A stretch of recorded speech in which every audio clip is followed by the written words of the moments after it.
Jadi yang harus kita sampaikan kepada teman-teman UMKM, modal itu tidak hanya sekedar modal uang. Apalagi kita identikan modal itu sama dengan uang. Tidak. Kalau perilaku para pengusaha UMKM misalnya tidak baik itu indikatornya banyak lah. Apakah itu akan menjadi modal? Jadi modal, tapi modal untuk menuju kehancuran gitu. Kita bahwa solusi bisnis UMKM itu yang pertama adalah mental, bangun mental pebisnisnya, bangun mental sadar diri bahwa para UMKM ini bukan mau main-main tapi mau bisnis kan gitu. 5, 4, 3, 2, 1.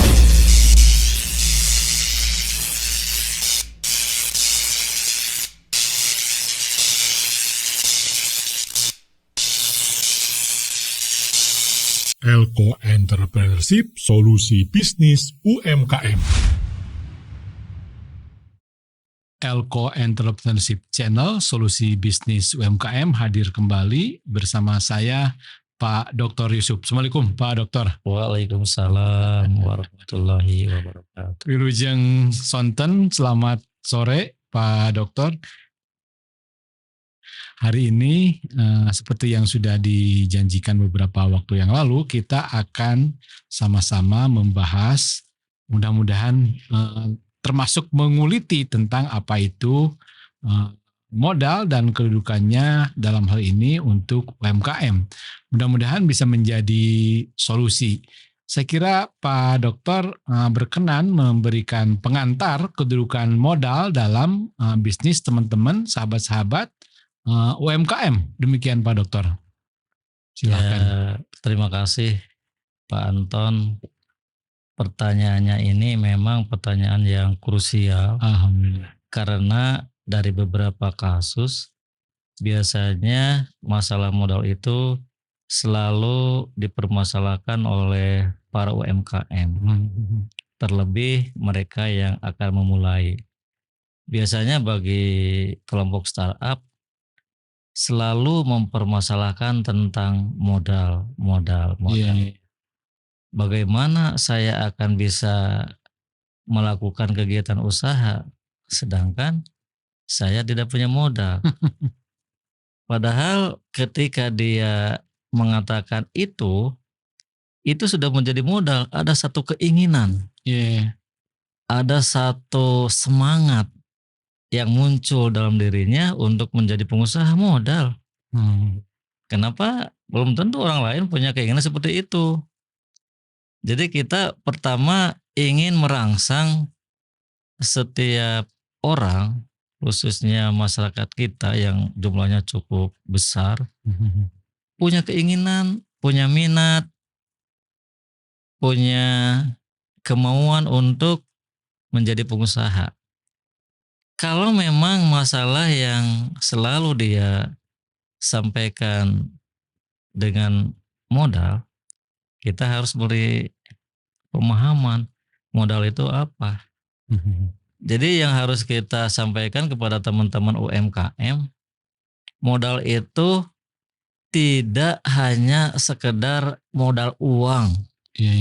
Apalagi kita identikan modal itu sama dengan uang. Tidak. Kenapa? Karena dalam beberapa kasus juga kita bisa menjumpai orang-orang sukses awalnya tidak bermodal. Tidak punya modal. Iya, contoh misalnya dulu kisahnya Nabi besar kita ya. Beliau tidak punya modal tapi tetap bisa berdagang. Muhammad sallallahu alaihi. Kemudian juga sahabat Rasul Abdurrahman bin Auf juga beliau tidak punya modal. Modalnya itu kemauan, keinginan, kemudian dia implementasikan dalam sebuah keberanian. Itu juga kan jadi modal. Jadi saya ingin menyampaikan kepada teman-teman semua, khususnya UMKM, modal itu bukan hanya sekedar uang. Kalau kita selalu mengidentikan modal itu uang, ini bahaya, bisa terpeleset mindset kita itu. Kenapa? Nanti kita akan dikendalikan oleh uang. Kalau kita sudah dikendalikan uang bahaya. Jadi kita itu budak uang gitu ya. Kita tidak punya kebebasan. Hamba uang. Padahal kita itu harusnya freedom, bebas dari uang, artinya bebas finansial itu artinya uang justru yang harus kita kendalikan. Uang justru yang harus kita kelola, bukan uang yang mengendalikan kita, bukan. Jadi kalau kita sudah punya mindset seperti itu, ternyata modal yang harus kita miliki itu bukan hanya sekedar modal uang. Memang betul, uang kita butuhkan dan uang itu menjadi salah satu sumber daya. Karena untuk membeli bahan baku, untuk membayar tenaga kerja, untuk membeli bahan pembantu itu juga membutuhkan uang. Tapi kan tidak sekedar itu. Jadi wacana kita itu harus selalu melihat ke depan bahwa banyak juga orang-orang sukses itu berawal tanpa uang. Mungkin ini menjadi sangat menarik. Apa betul orang bisa sukses atau orang bisa memiliki banyak uang tapi tanpa berawal dari uang? Banyak lah, tidak perlu saya sebutkan satu persatu, cuma banyak aja. Jadi yang harus kita pupuk dulu itu tadi, keinginan saja, minat saja, itu kan jadi modal. Karena kalau misalnya tidak ada keinginan atau mungkin bahasa agama kita itu niat, mana mungkin kita bisa mempraktekkan kegiatan apapun. Kalaupun misalnya kita praktekkan tanpa niat, ya jelas kan hasilnya juga menjadi tidak jelas. Jadi semuanya memang harus kita coba betulkan mindset kita bahwa modal itu tidak hanya sekedar modal uang. Lalu yang menjadi pertanyaan kita kan begini, kalau modal bukan hanya sekedar uang, lalu modal apa yang harus kita siapkan? Nah, kita mungkin harus belajar dari orang-orang yang sudah bisa membuat kesimpulan dari hasil penelitian, ternyata kurang lebih ada 3 modal yang harus kita siapkan. Pertama tentu modal uang ya. Yang kedua yang tidak kalah penting itu modal manusia atau modal dianya sendiri. Jadi dia sendiri harus mempersiapkan untuk mengerjakan kegiatan-kegiatan yang berkenaan dengan usaha. Sederet pengetahuan. Ya, mentalnya harus dia siapkan. Ilmunya harus dia siapkan. Kalau misalnya punya ilmu, punya mental, kemudian dia mengimplementasikan dalam kegiatan sehari-hari, kan lambat laun dalam sejarah dia akan menjadi orang-orang yang ahli, orang-orang yang terampil. Nah itu modal. Jadi modal dalam diri kita yang harus kita siapkan itu kompetensi. 1, pengetahuan. Yang kedua keterampilan. Yang ketiga akhlak. Perbuatan kita itu juga menjadi modal. Kenapa? Coba saja misalnya Pak Anton lihat. Kenapa misalnya orang itu bisa berkembang cepat? Kenapa misalnya ini tidak bisa berkembang cepat? Karena masalahnya kan sikap, akhlak, perilaku. Bisa jadi kalau perilaku para pengusaha UMKM misalnya tidak baik, tidak baik itu indikatornya banyak lah. Apakah itu akan menjadi modal? Jadi modal, tapi modal untuk menuju kehancuran gitu. Nah, makanya setiap orang yang akan menjadi pengusaha, siapkan dulu kompetensi yang akan menjadi modal utama kita. Pengetahuan kita, keterampilan kita, dan akhlak kita. Nah itu harus kita pupuk. Dengan kata lain Pak Dokter ingin mengingatkan kita bahwa syarat kebangkrutan itu bukan hanya tidak kuatnya modal. Tapi syarat kebangkrutan itu adalah ketidakbaikan akhlak, ketidakbaikan keterampilan, kan gitu Pak Dokter? Bisa jadi. Kenapa? Coba kita perhatikan orang-orang yang sukses dari sisi finansial, ujungnya kan misalnya bunuh diri. Banyak kasus begitu. Kemudian ujung-ujungnya terhina, masuk penjara gitu. Itu berarti orang tersebut memang dari sisi finansial banyak, tapi kalau akhlaknya tidak baik, ini akan berkaitan dengan hukum. Hukum manusia, hukum alam, hukum Allah. Allah juga tidak suka terhadap orang yang punya banyak uang, tetapi tidak berakhlak. Jadi UMKM sekalipun misalnya dia punya modal, akhlak itu tetap harus kita jaga. Akhlak itu tetap harus kita pelihara dan bahkan akhlak itu terus kita kembangkan supaya kita menjadi orang-orang yang punya akhlakul karimah. Nah, itu modal. Ya, itu. Jadi Pak Anton, saya ingin menjawab tadi pertanyaan Pak Anton bahwa modal dalam kedudukan UMKM itu bukan hanya sekedar uang. Ada modal uang, ada juga modal orang, kompetensi. Nah, yang harus kita pahami, modal orang itu bukan hanya kita sebagai pemilik saja, tapi karyawan-karyawan yang kita libatkan dalam mengerjakan kegiatan usaha ini pun harus punya modal kompetensi. Bagaimana mungkin dia bisa membuat barang baik? Bagaimana mungkin kita bisa melayani pasar dengan baik kalau dia tidak punya kompetensi? Jadi selain kita, kemudian telurkan kepada orang-orang yang selama ini membantu kita supaya mereka juga punya kompetensi. Termasuk kehadiran pemerintah ya. Sama. Jadi itu yang mungkin harus kita tekankan kepada UMKM. Bagaimana kesiapan kita sebagai pengusaha dan juga orang-orang yang akan membantu kegiatan usaha kita. Kenapa? Kan orang. Jadi harus kita tingkatkan dari segi kemampuan dia, tingkatkan dari segi keterampilan dia, terutama tingkatkan dari akhlak. Karena hubungan antar sesama karyawan dalam usaha itu menjadi modal penting dalam membangun bisnis yang kuat. Dengan kata lain, Pak Dokter juga ingin mengatakan bahwa syarat majunya UMKM, syarat majunya usaha itu bukan hanya modal dalam pengertian fulus gitu ya. Iya. Jadi syarat maju itu apa tadi?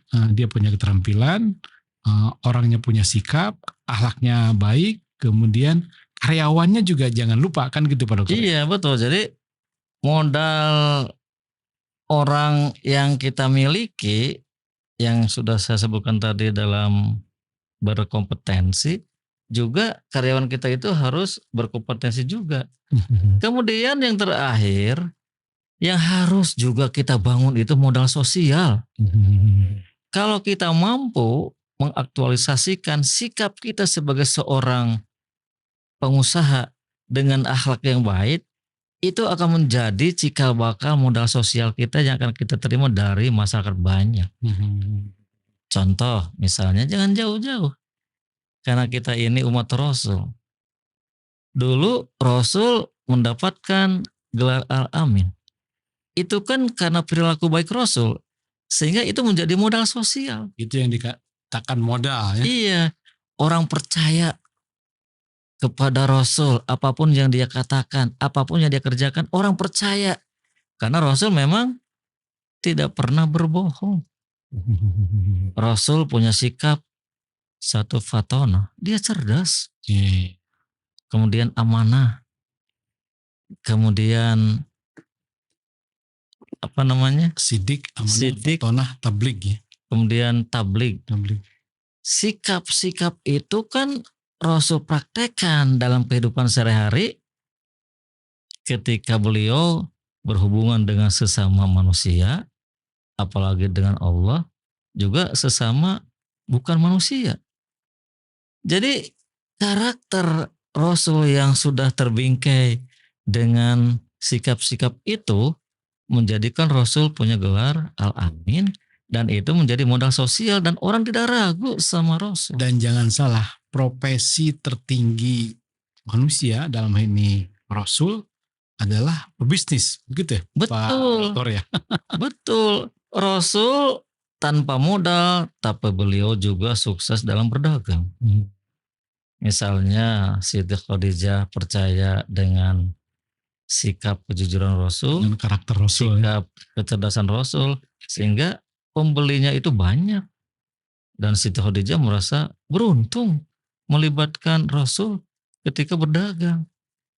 Jadi modal yang harus kita siapkan itu selain modal finansial, modal manusianya itu sendiri, juga modal sosial yang bersumber dari karakter baik kita selama kita berhubungan bisnis dengan para supplier, dengan konsumen, dengan investor, dengan siapa saja. Atau kalau mungkin Pak Anton sekarang mengenal istilah shareholder, pemegang saham, stakeholder, orang-orang yang punya kepentingan dan usaha kita. Nah itu jaga aja secara baik dan itu menjadi modal. Ya, begitu ya. Jadi saya ingin menggelitik diri saya sendiri. Kalau sifat Rasul itu tadi dikatakan sidik, amanah, platonah, tabligh, tidak ada rumus dikatakan bahwa salah satu sifat Rasul itu pemodal atau bersifat oligarkis gitu ya. Iya, jadi Apalagi monopolistik. iya, kalau Rasul itu berbisnis kan selalu terbuka. Iya. Kemudian selalu berkolaborasi. Mhm. Rasul tidak menyukai misalnya pesaingnya itu lemah. Kan ada kasus ketika misalnya Iya, menarik. pedagang lain tidak laku, Rasul mengarahkan yang akan beli kepada Rasul arahkan kepada pedagang lain. Yang tidak laku tadi. Iya, itu berarti bahwa prinsip bisnis kita itu memang harus berbagi. Jadi jangan menganggap musuh-musuh kita itu harus kita binasakan. Dengan kata lain, pesaing itu malah dibesarkan oleh Rasul ya. Pesaing itu justru menjadi mitra usaha. Karena kita harus menyadari kita juga banyak kelemahan. Siapa tahu dengan banyak bergaul dengan pesaing, kelemahan-kelemahan yang selama ini kita miliki menjadi sempurna atau mengarah kepada kesempurnaan. Itu berarti kan hubungan baik. Jadi itu menjadi modal sosial. Iya. Pak Dokter, barangkali teman-teman UMKM sekali lagi perlu betul-betul diyakinkan bahwa solusi pengembangan UMKM itu bukan hanya uang. Perlu sekali lagi diyakinkan bahwa untuk maju itu bahkan bisa tanpa uang, kan gitu Pak Dokter? Betul, jadi saya ingin menyampaikan kepada teman-teman UMKM, modal uang itu bukan modal satu-satunya, bukan modal yang mungkin paling. Mungkin bisa distrukturkan gimana Pak Dokter? Jadi kan begini, ya tergantung kalau misalnya kita menganggap saya tidak punya modal, tapi kalau misalnya saya orang jujur, modal itu dalam bentuk finansial akan datang dengan sendirinya, investor. Saya tidak punya modal, tapi kalau misalnya kita ini memang sudah punya kesiapan, satu ketika ada modal misalnya dari warisan, modal itu bisa berkembang. Nah sekarang kalau kita misalnya bicara tentang keuangan, modal dalam arti uang, kalau orang yang sudah punya modal kompetensi, modal sosial, dia juga akan bisa mengelola keuangan dengan baik. Kan sering ada kasus UMKM banyak uang, tapi tidak lama kemudian uangnya itu habis. Kenapa? Karena sekali lagi dia dikendalikan oleh uang. Bukan uang harus kita kendalikan. Kalau misalnya uang mengendalikan kita mah cenderungnya dia kan nafsu, konsumtif, bola beli, padahal tidak perlu kita beli. Itu namanya uang mengendalikan kita. Tapi kalau kita bisa mengendalikan uang, kita harus belajar bagaimana tentang fungsi-fungsi uang. Uang ini buat apa? Kalau uang ini memang buat modal kerja, ya kita alokasikan buat modal kerja karena usaha kita ingin berkembang. Kalau uang ini buat investasi, misalnya beli tanah dan bangunan dan lain-lain, kita investasikan, tapi semuanya harus kita hitung. Jadi dengan kata lain Pak Dokter ingin berkata bahwa solusi bisnis UMKM itu yang pertama adalah bangun mental pebisnisnya, bangun mental sadar diri bahwa para UMKM ini bukan mau main-main tapi mau bisnis, kan gitu Pak Dokter? Ya, jadi artinya teman-teman UMKM jangan kecil hati ketika misalnya tertakdirkan untuk memiliki uang sedikit. Jangan merasa kecil hati. Karena kalau kita membangun modal mental yang kuat, modal sosial yang kuat, dari uang sedikit ini bisa banyak. Jadi tidak boleh misalnya mudah putus asa, tidak boleh misalnya merasa kecil hati karena uangnya sedikit, tidak. Kalau misalnya satu sisi kita punya modal terbatas, tapi sisi lain modal-modal sosial, modal-modal mental, modal-modal kompetensi kita terus bangun. Iya. Jadi UMKM harus membuka diri. Banyak belajar kepada orang sukses. Banyak belajar tentang kegagalan orang-orang. Nah, dari semua pelajaran-pelajaran yang dia lakukan itu kan akan menjadi modal. Masa saya gagal seperti orang-orang yang sudah saya pelajari, dia itu gagal karena misalnya masalah keuangan, masalah kepercayaan, kan begitu. Jadi sikap daripada atau mental bisnis itu barusan dikatakan terbuka, kemudian ada rasa ingin maju. Tadi juga saya kira perlu diperdalam bahwa solusi daripada UMKM ini selain daripada punya mental pengusaha adalah pandai mengelola uang. Jadi barangkali rupiah mana untuk beli bubur, rupiah mana untuk investasi, rupiah mana untuk sodakoh misalnya, rupiah mana untuk tabungan kan. Iya, betul. Jadi begini, mungkin yang dimaksudkan oleh Pak Anton itu modal mental itu kompetensi. Bahwa setiap orang harus sudah mempersiapkan ilmu, kemudian pengalaman kemudian sikap. Nah, kenapa? Itu yang mahal ya Pak Dokter. Nah, kalau kita sudah bersentuhan dengan uang, bisa jadi sikap itu berubah. Nah ini. Karena itu mental kompetensi yang harus kita bangun itu menjadi modal utama. Uang itu barangkali tidak begitu penting-penting amat. Kenapa? Karena kalaupun misalnya banyak uang tanpa ilmu, banyak uang tanpa punya pengalaman, banyak uang tanpa memiliki akhlak yang baik, uang tidak akan bermanfaat. Ujung-ujungnya bangkrut juga ya. Iya. Uang itu yang seharusnya membesarkan kita, keluarga kita, masyarakat kita. Bahkan dengan uang hidup kita jadi sempit. Terpenjara. Nah itu kan harusnya uang itu justru membuat kita jadi bahagia. Main ke sana kemari, piknik. Kan sekarang itu lagi viral piknik. Kalau kita itu piknik itu pergi ke satu tempat, kemudian memohon kepada Allah. Piknik yang paling bagus menurut saya itu Qiyamul Lail. Itu bisa kita anggap piknik. Kenapa? Kita itu kan pergi jauh untuk mencari Allah. Kenapa? Karena dengan piknik seperti begitu itu akan membangun mental bisnis yang kuat. Cobian Pak Anton. Tidak ada keraguan, tidak ada rasa frustasi. Hidup lebih yang nyaman. Ada walaupun uang sedikit nyaman. Jadi kebahagiaan bagi UMKM juga perlu didefinisikan. Kebahagiaan betul. yang sudah Pak Dokter tekuni, sudah Pak Dokter dapatkan. Kebahagiaan itu ada di langkah-langkah menuju dan proses tahajud begitu ya? Iya, itu kan salah satu contoh. Ini kan temanya tentang uang. Karena misalnya kita banyak uang, sehingga misalnya keluarga kita itu membuat program, kita biasakan piknik. Gak apa-apa. Tapi jangan lupa piknik yang paling urgent itu piknik ketika kita pada malam hari bangun kemudian Qiyamul Lail, itu piknik yang paling bagus. Nah, hubungannya dengan UMKM ketika sudah mendapatkan makna daripada tujuan bertahajud, kita menjadi sadar, menjadi tidak mudah terbuai dengan godaan-godaan uang. Padahal uang ditempatkan bukan untuk menggoda kita mesti mengendalikan uang. Nah, itu sekali lagi ini kepada teman-teman UMKM saya sampaikan kembali, kalau kita terlampau mentuhankan uang, nanti kita ini akan menjadi hamba-hamba uang. Kalau kita sudah menjadi hamba-hamba uang, maka uang itu akan mengendalikan kita. Semua persoalan dia jawab dengan uang. Tidak bisa. Ada cerita Pak Dokter, hatta teman-teman yang berbeda keyakinan pun itu dalam mengelola uang begitu disiplin.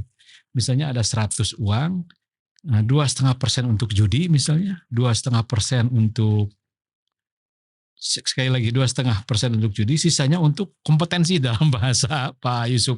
Jadi maksud saya dia disiplin dengan uang. Memang dia tidak punya latar belakang tahajud seperti itu, tapi disiplinisasi uangnya ada begitu. Ya, itu kan case yang ada pada orang-orang yang barangkali kurang beragama. Kurang beragama ya. Bagi kita orang beragama, uang itu alokasinya harus jelas. Uang buat modal kerja, uang buat investasi, uang buat kita tabungkan manakala uang itu kita dapatkan dalam bentuk laba. Rajin menabung. Jadi Bukan rajin judi online. Bukan. Sekarang kan judi online itu marak. Jadi saya pikir kalau memang kita sudah bisa mengolah keuangan dengan baik, insya Allah masalah keuangan tidak akan menjadi problem utama bagi UMKM. Jadi sekarang mungkin akan muncul problem utama bagi UMKM itu bukan modal uang. Apa itu Pak Dok? Tapi modal mental tadi. Ini kata Iya, modal sosial tadi. Kenapa?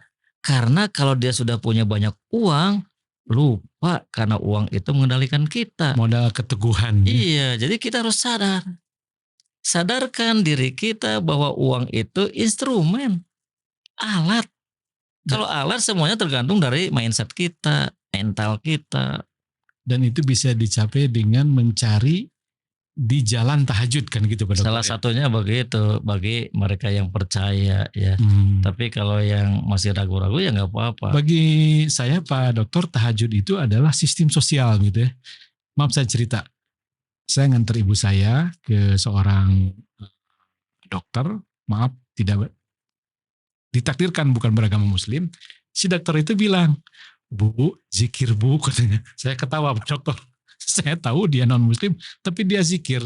Maksud saya zikir ataupun tahajud itu kan mampu mengendalikan rasa nafsu kan gitu Pak Dokter ya. Iya. Jadi peristiwa tahajud itu bukan peristiwa ibadah secara kita kepada Allah gitu ya. Tapi itu juga peristiwa sosial bagaimana hati ini menjadi tenang kan gitu Pak Dokter ya. Bisa jadi. Bagaimana mistis kita menjadi terkendali karena tenang, mutmainnah. Iya. Nah kan yang menjadi persoalan kita itu kalau berbicara tentang UMKM, satu mental. Mental yang mutmainnah ya. Mental yang harus kita bangun itu, kemudian nanti dari mental itu akan teraplikasi menjadi sebuah kompetensi.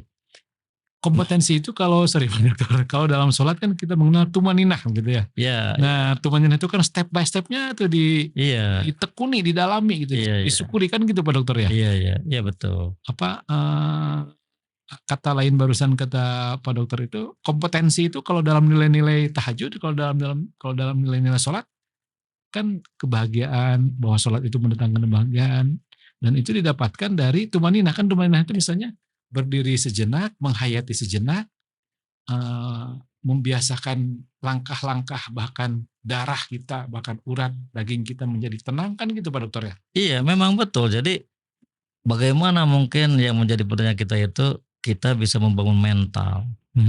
Ya satu, kita itu harus banyak belajar dari kesuksesan orang lain. Belajar tentang mengapa dia sukses. Dan kita doakan orang yang sukses itu semakin sukses ya Allah. Semoga orang itu semakin bertambah sukses. Yang kedua juga kita belajar dari orang-orang gagal. Ya Allah, kenapa dia gagal? Kita belajar, oh ternyata kita tahu kenapa dia gagal. Dan kita doakan, semoga kegagalan bagi orang itu merupakan tangga untuk menuju kesuksesan. Doakan juga. Nah di sini juga kan mental harus kita uji. Bisakah kita mendoakan para pesaing yang sukses dan juga para pesaing yang gagal? Ini mental. Berani tidak? Kan kalau kita misalnya ada teman yang susah, mendok sih ya. Rasakan sih ya. Padahal tidak boleh. Coba kita belajar membangun mental yang baik ketika saudara-saudara kita, teman-teman kita, para pesaing kita mengalami kegagalan, doakan. Ya Allah, semoga kegagalan yang dialami itu pertanda kesuksesan yang masih tertunda. Atau berikan kelapangan, atau berikan kekuatan. Karena yang namanya orang gagal biasanya kan frustasi. Kalau sudah frustasi larinya bukan ke Allah, melalui ke tempat lain yang tidak sesuai, lebih parah kan. Nah itu yang harus kita siapkan. Apakah mental kita sampai berani begitu? Belum. Waduh, saya pikir perlu belajar lagi ya tentang mental. Yang kedua, Apa betul. Apa tuh Pak Dokter? Untuk membangun mental selain belajar kepada orang sukses dan juga orang gagal, kita memang harus, kata Pak Anton, bersosialisasi dengan Allah pada Iya, malam hari. iya. Keheningan malam, introspeksi, sampaikan kepada Allah. Karena hanya Allah yang bisa memberi, hanya Allah yang bisa membantu, hanya Allah yang bisa mengangkat martabat kita. Hanya Allah yang bisa mendidik mental bisnis kita. Betul. Banyak berzikir itu akan kembali kepada ketahanan mental kita. Mental kita Betul. tidak mudah terbuai, Kena nama misalnya sabar ketika banyak utang, sabar dah bongana atas cenda. Sabar dulu. Karena utang diciptakan. Iya, sabar dulu. Sambil kita itu berpikir bagaimana strategi untuk segera menyelesaikan utang. Iya. Nah sekarang muncul banyak di YouTube strategi untuk menyelesaikan utang dalam waktu sekian menit, sekian jam, Iya. sekian hari, sekian minggu. Gak apa-apa kita belajar. Iya. Jadi harus sabar ya. Harus sabar.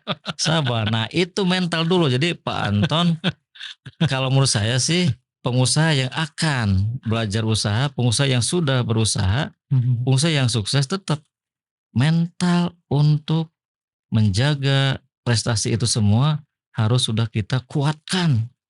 Kuatkan. Kalau tidak kuat mental itu bisa goyang. Kan begitu. Dan untuk menggapai kekuatan itu ditekuni santai saja begitu. Nah begitu. Kita akan mendapatkan ketenangan, mendapatkan kekuatan, mendapatkan kesabaran ketika kita memang percaya kepada Allah. Karena kita memang sering bertemu dengan Allah. Iya, Kalau kita jarang, pasti akan gelisah, gundah gulana. Dan mungkin larinya ke tempat-tempat maksiat. Iya. Buat apa? Berarti modal yang harus kita siapkan kepada calon-calon UMKM itu mental dulu. Mental yang akan menjadi modal kompetensi, ilmunya pelajari. Kemudian shock atau dari ilmu yang sudah dia dapatkan praktekkan akan menjadi pengalaman. Kalau sudah ilmu dia pelajari, kemudian dia punya pengalaman, dia harus tetap membangun attitude yang baik. Karena itu modal.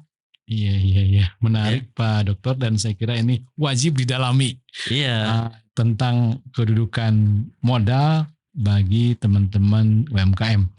Wallahu a'lam bishawab. Terima kasih Pak Dokter. Wassalamualaikum warahmatullahi wabarakatuh. Waalaikumsalam. Sampai jumpa lain waktu Pak Dokter. Insya Allah.